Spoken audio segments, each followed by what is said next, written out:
Gua akan ngajarin kalian tutorial cara mencuci uang ala Pablo Escobar, di mana dia berhasil mencuci ratusan juta dolar dari hasil penjualan obat terlarang selama bertahun-tahun. Gua akan ngajarin secara detail, dan tentu aja gue berani ngajarin ini secara terbuka ya as simple as, karena menurut gua ini terlalu rumit untuk bisa dilakukan oleh orang banyak, dan informasinya juga sebenarnya sudah tersedia di internet. Kita bakal bahas gimana dia berhasil memindahkan uang kotor menjadi uang bersih lewat beberapa strategi cuci uang dan tidak ketahuan oleh pemerintah. Semuanya akan dibahas lengkap di video kali ini.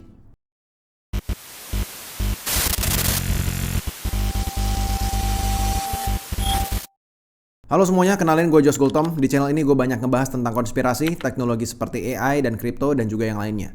Jangan lupa subscribe channel ini kalau kalian suka dengan konten serupa. Follow juga Instagram gue, TikTok dan juga Twitter di deskripsi yang ada di bawah. Dan di sana kalian bisa dapetin konten yang berbeda. Gue juga punya Discord yang isinya banyak berita kripto dan outlook gue, namanya adalah Connect3. Masuknya tuh gratis, dan di bagian orang dalam kita punya sesi live ngobrol santuy, langsung rame-rame bareng gue ngomongin hal yang gak mungkin gue bahas di YouTube. Linknya gue taruh di deskripsi yang ada di bawah. Oke, kita lanjut ke videonya. Langkah pertama, buat nyuci uang versi Pablo Escobar.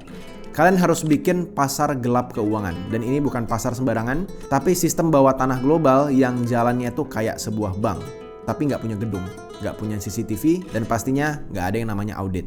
Namanya adalah Black Money Market. Bagi teman-teman yang nggak tahu, Pablo Escobar itu adalah pemilik daripada kartel Medellin. Ya, kartel Medellin ini tuh menyuplai uang tunai, dan biasanya itu bentuknya dalam bentuk kardus, dalam bentuk koper atau kantong plastik yang berisi lembaran sekitar 5, 10 dolar sampai 20 dolar. Kenapa kecil-kecil? Karena pembeli obat terlarang ini di jalanan itu bayarnya semuanya recehan, dan semua recehan itu harus dikumpulin jadi jutaan dolar setiap minggunya. Nah, duit kayak gini itu nggak bisa langsung didepositkan ke bank. Harus ada perantara yang ngerti gimana caranya muterin duit ini tanpa meninggalkan jejak sama sekali untuk tidak bisa dideteksi. Disinilah orang kayak Robert Mazur masuk, dan dia menyamar menjadi Robert Musella. Ini adalah seorang pengusaha palsu yang pura-pura punya klien dari Kolombia. Padahal aslinya adalah dia adalah agen DEA yang lagi nyusup sistem kartel dari dalam. Bagi teman-teman yang nggak tahu DEA itu apa, DEA itu adalah Drugs Enforcement Administration. Istilahnya adalah polisi obat terlarang lah gampangnya. Dan apa trik dari Robert Musella ini? Duit dari pengedar Amerika ini dimasukkan ke dalam sebuah koper. Terus koper ini itu dikasih ke seorang perantara yang udah punya pembeli dolar di Kolombia. Jadi biasanya pembelinya itu berupa importir yang memang pengen beli dolar buat dagang gitu. Memang pengen beli dolar murah. Biar mereka tuh nggak usah ngeluarin pajak 25% ke bank resmi. Mereka cukup bayar sekitar 10% dan itu langsung selesai. Caranya segitu, simple. Nggak perlu pakai bank, nggak perlu kantor, cukup pakai koneksi dan semuanya itu langsung jalan. Setelah uang kotor ini muter di pasar gelap lewat black money market, sekarang kalian itu butuh satu tempat buat nyimpen semua hasil kerja keras kalian. Tapi nggak di sembarang tempat. Kalian butuh negara yang sistemnya itu nggak banyak nanya. Negara yang hukum perbankannya itu lebih ngelindungin rahasia duit kalian daripada nyari keadilan. Dan disitulah kenapa kartel Medellin milih satu nama negara, yaitu Panama. Panama ini dari luar ini kelihatan kecil, tapi perannya di dunia keuangan itu raksasa banget. Negara ini tuh pakai dolar Amerika lebih tepatnya untuk belanja sehari-hari. Tapi peraturannya itu jauh lebih longgar daripada Amerika sendiri. Di sini kalian bisa bikin perusahaan palsu dalam hitungan jam aja. Kalian bisa buka rekening bank atas nama perusahaan yang nggak ada sama sekali karyawannya. Kalian bisa milih direktur boneka, direktur yang sebenarnya nggak ada, yang bahkan nggak pernah ada di kantor. Dan yang paling penting, nggak ada yang bakal nanyain uang kalian itu dapat dari mana. Sehebat itu Panama. Semua perusahaan ini itu dijadiin lapisan ya, dijadiin layering buat nyamarin sumber uangnya itu berasal dari mana. Misalnya contoh, duit dari pengedar di New York itu dikirim ke perusahaan A di Panama. Lalu perusahaan A ini beli saham perusahaan B pakai uang tadi. Ya, perusahaan B itu kasih pinjaman ke perusahaan C di negara lain, dan perusahaan C itu yang akhirnya mindahin uang ke akun pribadinya si Pablo Escobar. Jadi sistem layering itu cukup ribet dan cukup banyak. Semuanya tuh legal di atas kertas, tapi asal duitnya itu semua berasal dari obat-obat terlarang. Dan yang makin aman lagi adalah karena waktu itu kartel itu punya backingan langsung dari Jenderal Manuel Noriega alias penguasa militer Panama yang main dua kaki ya. Di depan publik dia tuh ya wah nasionalis banget gitu. Tapi di balik layar ya dia dibiayai langsung sama Escobar gitu buat jaga sistem ini tetap berjalan gitu. Jadi dia punya dua muka. Escobar ini bahkan bilang ke agen penyamar DEA, ya, dia bilang buka rekening kalian di Panama. Kalau kalian kerja sama kita, Noriega itu nggak bakal sentuh uang kalian, ya, atau dengan kata lain ya, ini kayak kalian nyimpan duit di brankas negara yang gemboknya itu dikasih kunci cadangan ke kartel. Dan karena semua duit itu udah masuk ke sistem formal, sekarang kartel itu sudah bebas. Dia bisa beli pesawat, dia bisa beli kapal, bisa beli properti, bisa beli perusahaan legal.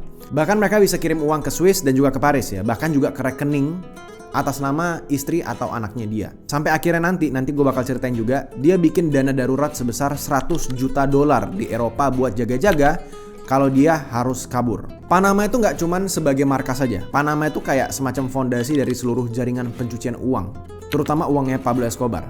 Tanpa Panama, kartel itu nggak bisa nyembunyiin miliaran dolar dan lolos dari radar dunia selama bertahun-tahun. Nah, sampai di sini, kartel Medellin ini udah muterin uang lewat perusahaan palsu. Dia udah disimpan rapi lah di Panama.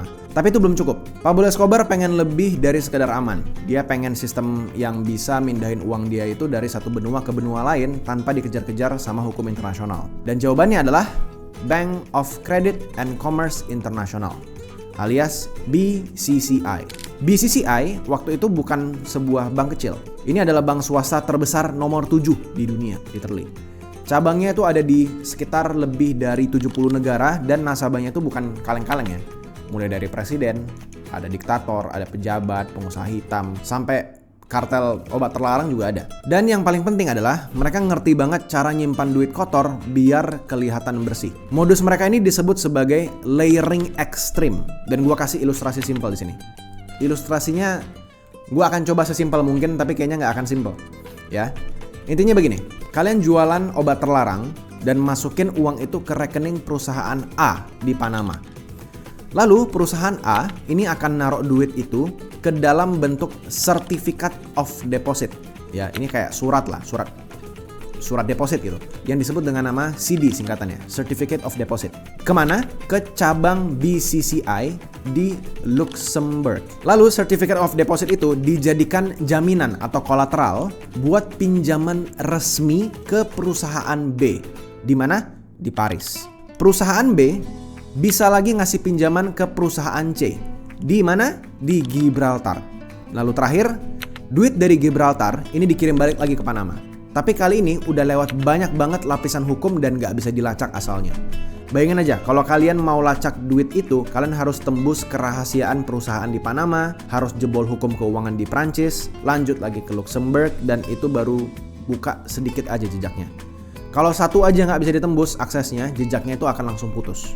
Dan yang ngebantu semua proses ini bukan calo sembarangan. Escobar ini dilayani langsung sama pegawai internal BCCI. Salah satunya adalah Amjad Awan, banker senior yang juga ngelola rekening milik Jenderal Noriega.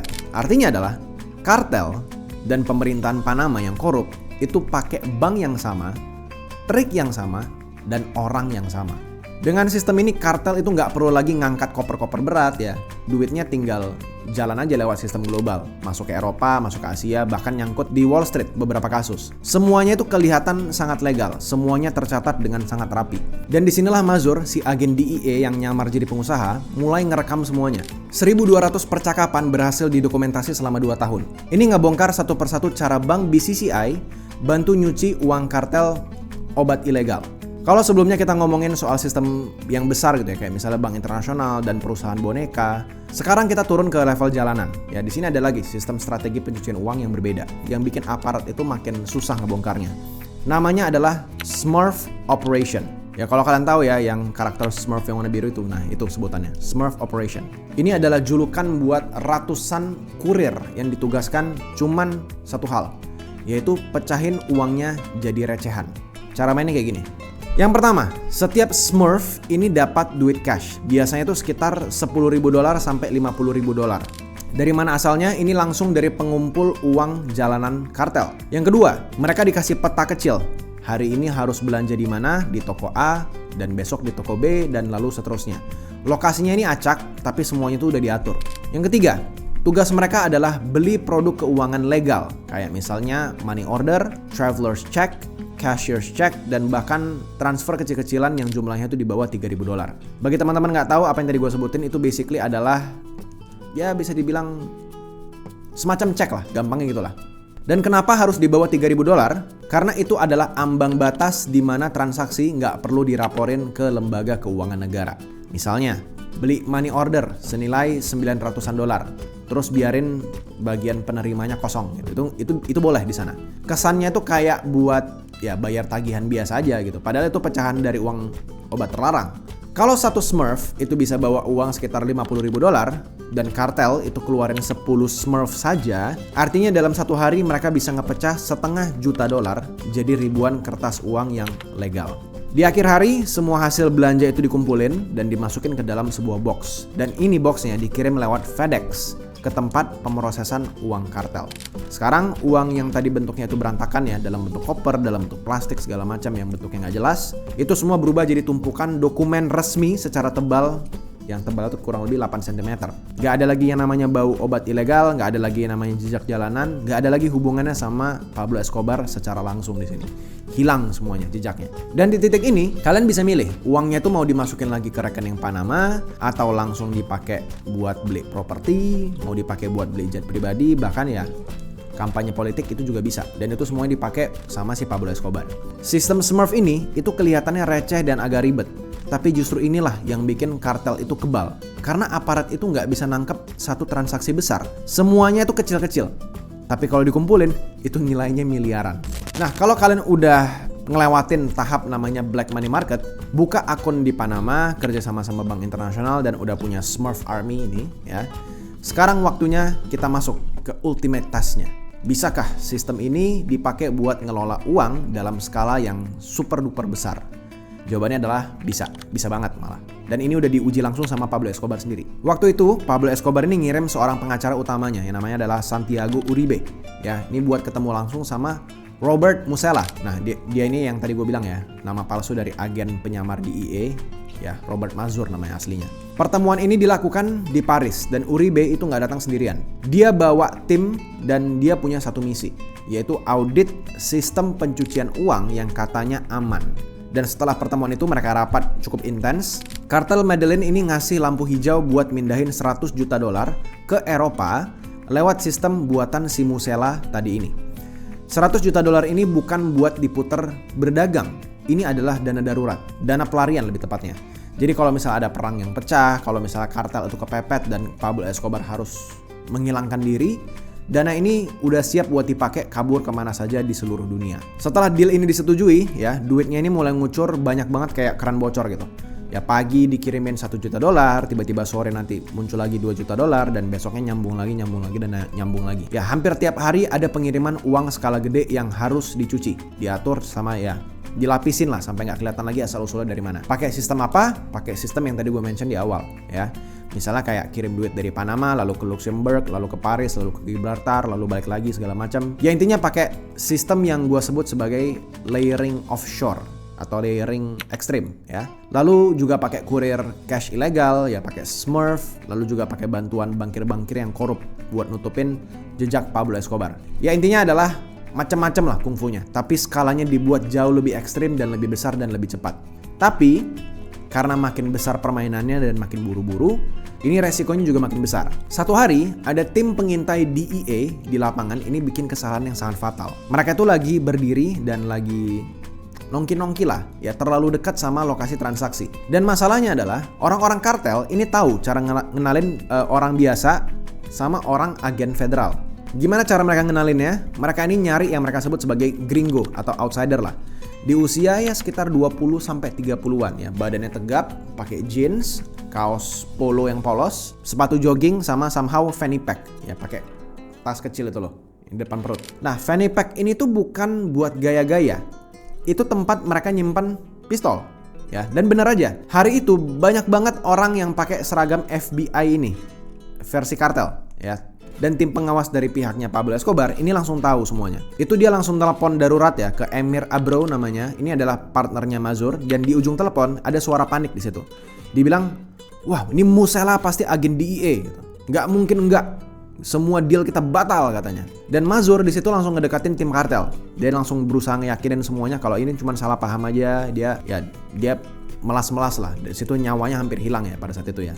Tapi akhirnya di ujung-ujungnya berhasil ngebujuk mereka buat ngasih satu kesempatan terakhir. Kalian bayangin aja, kalian udah berteman sama Pablo Escobar, terus kalian hampir ketahuan bahwa kalian adalah penyamar gitu. Kalian adalah orang yang nusuk dia dari belakang gitu. Dan setelah 2 tahun menyamar ya, Robert Mazur ini duduk di satu ruang pernikahan palsu di Innisbrook di Florida. Dan yang datang di situ siapa? Semua tokoh besar kartel. Ada pengacara, ada banker, dan juga ada bos money laundering dari seluruh dunia. Ya, di situ mereka lagi pikir kalau mereka ada di resepsi pernikahan beneran. Padahal itu adalah jebakan terbesar dalam sejarah keuangan kriminal. Begitu pestanya dimulai, tim penangkap langsung nyergap semuanya. Ya, total orang yang ditangkap itu ada 85 orang. Termasuk pejabat bank, ada pengacara internasional, dan eksekutif yang bantu nyuci uang kartel. Ya, sama ya 3.000 pon serbuk putih itu disita. 600 juta dolar itu berhasil diamankan. Dan malam itu juga bank BCCI collapse total. Kalian bayangin, sebanyak itu uangnya sampai bank BCCI collapse total. Tentu aja skema pencucian uang ini tuh nggak berakhir sampai di sini guys ya. Itu masih ada lagi kartel-kartel berikutnya, dan di luar negeri juga masih banyak sekali. Ya kadang lewat bisnis yang legal, kadang lewat dunia emas dan juga logam mulia, kadang juga ada melalui cryptocurrency dan uang fiat juga ada semuanya. Tapi polanya itu tetap sama. Yang pertama adalah pisahin uang dari sumbernya. Yang kedua adalah samarin lewat perusahaan palsu. Yang ketiga adalah biarin masuk ke dalam sistem legal. Dan 4 ya udah gunain sesuka hati kalian. Dan sistem ini tuh bisa jalan karena ada satu hal yang selalu dipakai sama Escobar sejak awal. Yaitu dia sudah bekerja sama negara, dia sudah bekerja sama bank, dia sudah bekerja sama dengan manusia yang bisa dia beli. Gimana? Kalian suka sama video kayak gini? Kalau kalian suka silahkan komen di bawah. Request aja video mau apa. Dan kita ketemu lagi di video-video berikutnya. Ini juga ada video lain. Oke guys, see you guys in another episode. Bye-bye.